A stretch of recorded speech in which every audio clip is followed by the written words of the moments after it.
ډېره زمانه وړاندې د پکتیا په غرونو کې یو ځوان اوسېده چې نوم یې دانیال و. دانیال نه یوازې مېړنی و بلکې ډېر هوښیار او زیرکم و. یو کال په سیمه کې سخته وچکالي راغله او یو لوی ښامار غټ مار د کلي د اوبو په چینه باندې قبضه وکړه. مار به هیڅوک نه پرېښودل چې اوبه یوسي مګر دا چې هره ورځ به ورته یو څاروی یا خواړه ورکول کېدل. کلیوال ډېر پایزاب و. د دانیال مېړانه. دانیال پرېکړه وکړه چې دا مشکل حل کړي.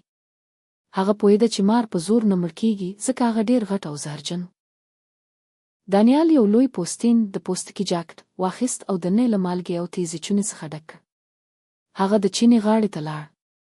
مار چې کله دانیال ولید په غوسه شو او غوښتل چې هغه تیر کړي.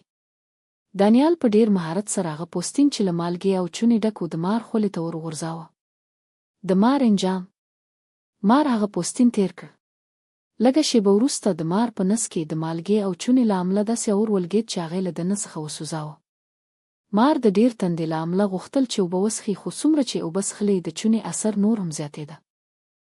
په پای کې هغه ظالم مار د اوبو په غاړه مړ شو او دانیال په خپله هوښیارۍ د کلي خلک له دې لوی مصیبت څخه خلاص کړل.